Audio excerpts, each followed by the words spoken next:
as we delve into professional soccer.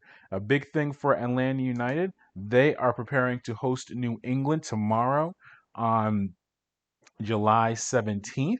They're coming off of a solid 2-2 draw against Nashville SC last Thursday night at Nissan Stadium up in Nashville. Big moments from that contest, or some notes of interest. Atlanta homegrown Masop Scholl made his first MLS start, and they had four homegrown players on the field at the same time for the first time in franchise history. George Campbell came in to replace Mel Adams in the 23rd minute, and he was on the field with Tyler Wolff and Scholl at that moment. And then later on in the contest, Jackson Conway came on as a substitute for Cubo Torres, and Conway actually scored the equalizing goal for Atlanta United to get the 2-2 draw. I asked George Campbell earlier this week about the large amount of homegrowns being on the team at the same time. Yeah, it's nice to see younger guys and guys we've played with on the academy play next to them on the first team. Um, but I think we also have to do a lot of work to earn a spot every week and getting in the lineup, whether it's starting or coming off the bench. But yeah, of course, it's really really fun and nice to play with them on the same first team field. And when I say homegrown, just I have to maybe explain it to some of you who are unfamiliar with the concept, because it's a little bit different than some other sports that you may follow. Really, in essence, what it is that Major League Soccer teams sign players to developmental deals. A lot of times when they're in a teenager, and usually right between the age of 14 and 16 or 17. So that means they are part of the academy. That means they go to school, and they still have those academic commitments, but they are training with the Atlanta United Academy team. Or like, so it's pretty much like AAU sports. So they train together, they play competitions against different teams from around the country, sometimes around the world, if they make it that far. And once they get to a certain point, they can sign. And so they're considered a homegrown player with that franchise. That means they have not played professionally for any other franchise, or in that regard. So at a certain point, they can sign a homegrown contract and become professional. And they can also become a homegrown player if they're drafted out of college. You have some guys that are homegrown players and then go off to college. So there are many different ways that you can become a homegrown player. So in essence, what it is that these are guys that have been playing in a minor leagues franchise for Atlanta United, whether it's with the academy team or even Atlanta United 2, and now they're playing on the first team, the main team, Atlanta United. So those four guys have found their way onto the Atlanta United team as a first teamer. And four of them being on the field at the same time. It's the first time that the franchise has ever had that happen. And I also asked Tyler Wolff about that, and having all of his fellow players that he's come up with over the past few years being on the first team at the same time. On the first team with them. Yeah, I think we had three or four homegrowns on the field against Nashville. So it's a special moment, I think, for the club and for us young players to all be together and fighting out there together to get that point. But I think it's just exciting to look around and see you next to these guys playing. And it was just fun, special moment. Now, these opportunities have developed for a variety of reasons for these homegrown players. One factor has been injuries. We've seen Emerson Hyman, Mo Adams, and a variety of other players, Jurgen Damm, be unavailable due to injury. Some long term, with like Hyman with the torn ACL, he's out for the rest of the season, and even a Mo Adams who is dealing with a hamstring injury, which may have him out for a few months. That's all. We've also seen the international competitions. You have three players from the Atlanta United squad currently on the Gold Cup team for the United States. We have Miles Robinson, George Bello, and Brad Guzan. So they're not available. And even with a Ezekiel Barco. He is playing for Argentina in the Olympics, so he is not available for the team. And then Josef Martinez, he's kind of in that not injury, but he's working his way back into form. We'll get to that in a moment because that was very interesting comments from Gabriel Heinze on Josef Martinez. But obviously, he represented Venezuela in Copa America, and he is back with the squad and working his way back to the first team. Saying all of that, that means there are up to 5 or 6 positions on the field that are open for playing time. And guys like Campbell and Wolff have taken advantage of it. Here is George Campbell on getting this additional playing time. Yeah, I mean, of course, I would never, wish an injury on somebody, but those type of things is what gives other players chances, and same with international duty for other players. So it is an opportunity that I need to take advantage of and do as best as I can. And when chances come, we have to do as much as we can to take them. And being able to be on the pitch for a large amount of time also is ramped up the development of these young players. Here is Tyler Wolff speaking to the media about what this playing time has meant for him and what he's learned from it. Well, throughout the season, it's hard to get minutes. There's been a bunch of injuries, bunch of up and downs.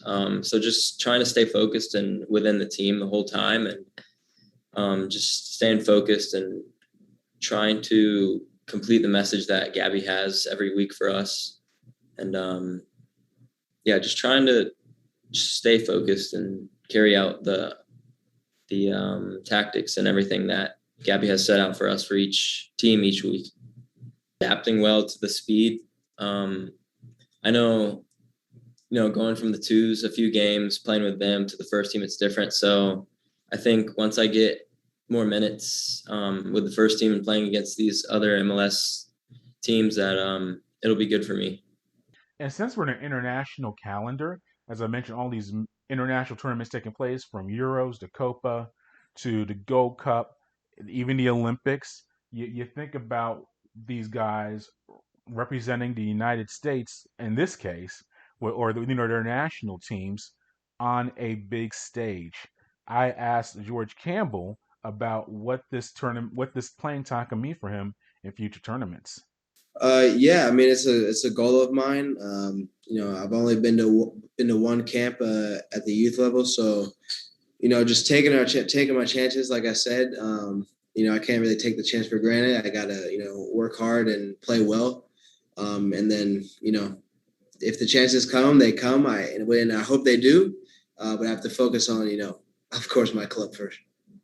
Yeah, and for George Campbell, he's a guy that has the defense of Atlanta United has always been very deep, and he's played with the second team quite a bit, and he's been on the bench for Atlanta United with the first team. But this is the first time he's getting extended playing time with the first team and actually playing on the field. So this is a big moment for him as he continues his development. Same thing with Tyler Wolff. We know his family history. His father being a former U.S. international, currently the head coach or the manager of the Austin MLS franchise. So yes, he has experience family-wise of seeing how the national team works, but it's also about being on the pitch yourself and playing and earning your spot on the field. So here is Tyler Wolff about this being a potential opportunity for him to prove himself on a professional level, hence putting himself on the radar for Team USA.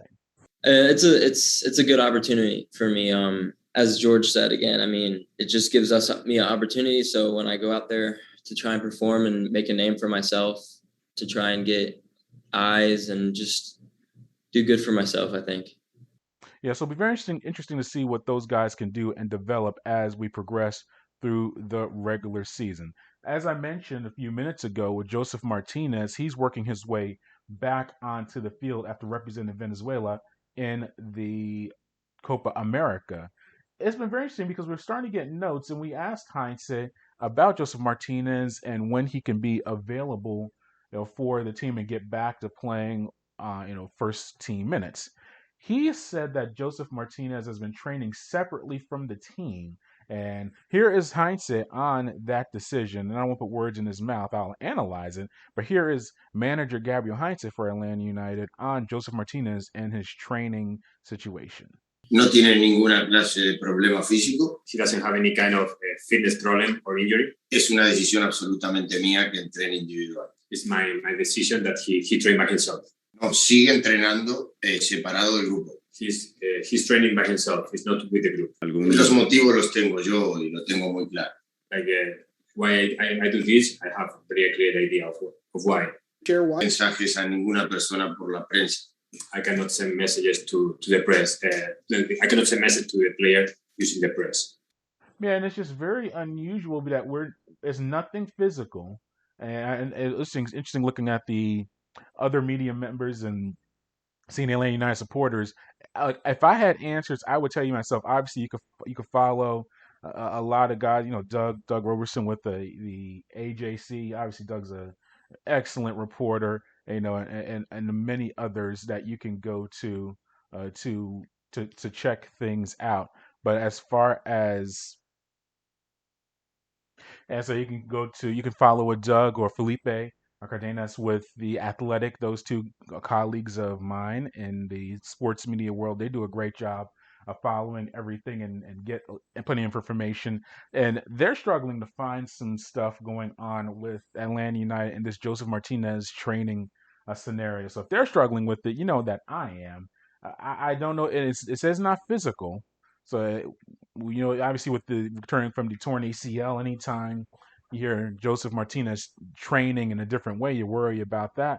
But Heinze says it's not that. We don't know if it's I don't want to speculate. Obviously, if we're in the COVID era of life, we know Venezuela had several positive tests at the Copa America. That's not hyperbolic or speaking non-facts. That actually did take place.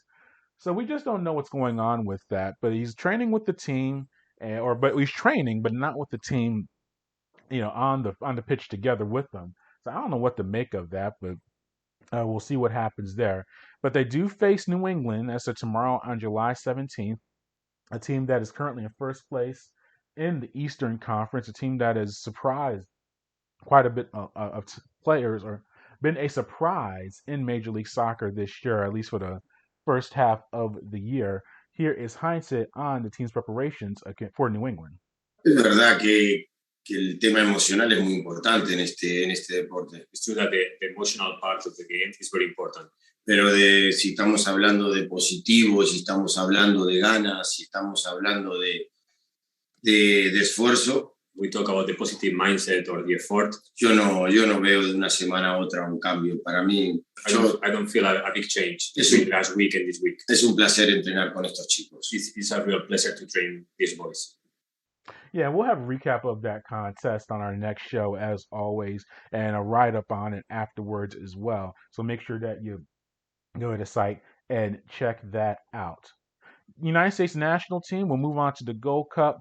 Solid wins so far over Haiti and Martinique. We're talking about Atlanta United and get the synergy going. You saw George Bello starting in that contest. Miles Robinson got a goal for the United States national team. We've talked about Miles before and asked him about directly not being able to get a goal for Atlanta United yet, but he goes to the national team and scores a goal. But no, good for Miles and his development as a player, and good for the team. Obviously, Haiti and Martinique, especially the Martinique squad, and it hurts. Martinique is the homeland of my fathers, and obviously you know my name. A lot of French connections there, so I do like to see Martinique do well, but they're just not at the caliber of the United States, and you saw that last night. United States took care of business, got their wins, beat Haiti 1-0 in the first game. Haiti's a little bit of a tougher team, and yeah, what Haiti's going through right now, very tough for them. And obviously, I mean, a United States citizen, I like to see them do well and win the competition. And I know these guys are all professionals in various capacities, but you have to have a little bit of a heart for Haiti, just what's going on, not only with the political turmoil, with the assassination of their president, having to play with that going on so politically, and just the country. I'm sure they're pretty worried about what their country's going through right now. On top of that, they have an outbreak of COVID on the team. I think they had 13 players or 14 players, I believe, available for their match yesterday against Haiti. And they just had a guy actually got a red card in the contest, so he'll be unavailable for that final contest against Martinique. They're in just a very tough spot. So I do have empathy for the Haitians and their team, what they're going through. But just back to on the pitch, the United States beat them in the first match. That got me on that thoughts about Haiti and things going on there. But yeah, good wins so far. They're going to face Canada on Sunday in the final group stage match. I look at the mathematics. I think if each team gets a draw, they'll advance to the next round. So I don't know if you'll see the A teams necessarily for both squads, but it'll be very interesting because Canada obviously got a win within the past calendar year. No, but they got a recent win over the United States within the past. All these months just roll together for me right now. Within the past year and a half, I'll put it that way. And Canada, obviously, this is their quote unquote golden generation, and they're trying to build up their squad. So this is a big moment for Canada. They obviously want to put themselves in the running as best team in CONCACAF. And obviously, United States and Mexico have been the very strong teams over the years. Costa Rica has made its presence felt over the past 5-10 years or so. Even Honduras has had its moments here and there. Canada wants that as well. But so it'll be very interesting seeing that matchup and following it, or following the United States as they roll through. And then I re-listened to the last show where I was doing my edits, and I realized I did not talk about Copa America or the Euros on the last show. So we'll talk about it now. Big win for Argentina getting the Copa America, defeating Brazil on Brazilian soil. Yes, I know that it's not the same as having fans in the stands compared to the Euros, who had a lot of fans in the stands, maybe too many fans in the stands. But big moment for Argentina. Anytime you beat Brazil is big. Anytime you win to win a Copa America, that's a big moment. And a big moment for Lionel Messi, who I don't like the greatest of all time arguments because it's so tough to compare eras, and especially when a guy is still playing and you have to let a guy. I think you have to let a guy retire, give it a year or two, and then you can put them in placement as far as where they are in all time status. But Messi, he's going to be on a short list of the greatest of all time, and a big argument for him, or will help his legacy, is he finally won an international tournament for Argentina. We know he's won everything he possibly can, and then some, as a member of Barcelona. But to get that victory for Argentina, and you saw the happiness of all the players, and for himself, that was a major moment for him and that team. And obviously, you have the aura of Diego Maradona, his passing, the legendary football player for Argentina. We all know his legacy, and obviously that he's very big in that country and just big in the world of football. And so now is their first major tournament playing in a competition since his passing. So that was a big moment for the country as well. But it was a very very good moment for Argentina getting the win there. Italy defeated England in the finals of the Euros. Yeah, I find it interesting with England here in the United States. And look, I'm not that we shouldn't. I'm not gonna say we shouldn't cheer for our former overlords because you can go down the list of a lot of things going on. I always find it interesting that Americans are so intrigued by British culture. It goes to the royals and why and caring about that. It goes to music and just the infatuation with British musicians in the United States. It's just a weird symbiotic relationship, even down to the anthems and the colors of the flags and military wise.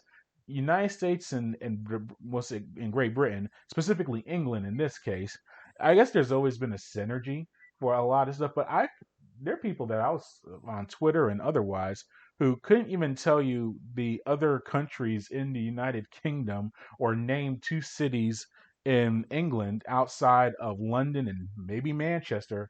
I'll throw Liverpool in there. Maybe name three cities that they don't have any knowledge of it. Yet we're all, go for England, bring the trophy back home. And that was another thing with that. How can the trophy be back home when it was never there? Now, if the World Cup, and that's and that whole antiquated, yeah, they won in '66 the World Cup, and I get all of that, but they've never won the Euros before. So how is it that they can bring home a trophy and win a competition that they've never won before? I was very confused by that whole logic. But on the pitch itself, now the game itself, it was good seeing a full Wembley Stadium and seeing the fans there. I heard it got very rowdy, and unfortunately, and we're starting to see this in the United States as well. So I'm not just picking on England in this case or Europe. We as fans, we have been in our homes for a very long time, and now things are starting to open back up. And with that, you're starting to see more, and not saying hooligans or bad people, but the energy is just very, very high. And it seems like there's an angst that has been waiting to come out. We saw that when the NBA came back here in the past few months with fans coming into the arenas. You had the Westbrook incident and him having a water thrown at him. You had Kyrie Irving, or in his incident being being confronted and stuff like that. You had the Trey Young when he was when the Hawks were playing the Knicks in the playoffs, and he was throwing an inbound pass, and you saw someone spit on him. Just these fans, it's just a very tense right now. But England at that contest, you saw him breaking barricades and trying to bum rush the stadium before the match even took place. So it's just a lot going on there. And then obviously with England, them losing the match, the and social media, it brings a lot of good. You can learn more than ever. You can get more knowledge and information. But yeah, when I saw that the racist taunts and statements towards the players that missed the penalty kicks for England with Sancho and uh, and Rashford and Saka, it did not surprise me at all that took place. It shouldn't surprise. I'm disappointed that I'm not surprised by it. That's what I wanted to say. I'm disappointed that I was not surprised by seeing that type of stuff. And it's just a very tough situation. Now, the match itself, I thought that England scoring so early within the first 2 minutes was with Shaw was a good thing. And obviously, it was a 1-0 lead. You never want to turn down a goal. But it was also a bad thing because you saw England start being conservative and not pushing as forward as they should have. And I honestly thought that in the second half, I would have liked to have seen Southgate, manager of New England, manager of England, be more aggressive, bring in Sancho and Marcus Rashford in the second half, especially after the Italians tied it, and go for that second goal. It seemed like once Italy got that second goal, or got the first goal to tie the contest, England was playing for the tie, playing for the penalty kicks. And the fact that you bring Rashford and Sancho in with a minute left, or about a minute or two left in extra time in the overtime session, that's not very good. And to bring them onto the pitch and expect them to make kicks, the penalties. Now they're grown men and you should execute the penalty kick, but you're not putting them in the best advantageous situation to pull that off. So I think all that considered, Italy, they were the strongest team probably throughout the entire tournament. We went over before the this kind of new Italy because I remember when I went over in a previous show or two, when I started following football at an international level in the 90s, Italian football did not interest me at all. It seemed like I was more intrigued by teams like Holland and Brazil and Argentina, teams that seem to push more forward and be more aggressive and try to go for goals. And I would see the Italian team. Now, over time, I learned the nuances of the sport and appreciated the technical side of things. But they always seem to sit back and try to counter and win matches 1-0. And or a lot of times they'll take the 0-0 draw and be happy with it. So I guess I have a preconceived notion to not like Italian soccer. I said I've grown over time to like the game and understand the techniques of it. The Germans were the same way as far as that goes. But this is a new team. I think having a lot of younger guys. Now you have some stalwarts in there, but I think that they have a new generation, kind of past the Buffon era. The team that won the World Cup back in I think 2006. I always get my years mixed up. If I'm wrong, I'm wrong. You can send me an email or message me angrily. But that era from about 10 years ago, 10, 15 years ago, that kind of golden era of Italian soccer, those guys have all retired and moved on. This is a newer group, very organized, very forward playing for Italian standards. And I think that this is that was a very big moment for the Italians to get that win and bring the cup back to Rome. Bring it back to Rome. So I thought that was a really good tournament overall.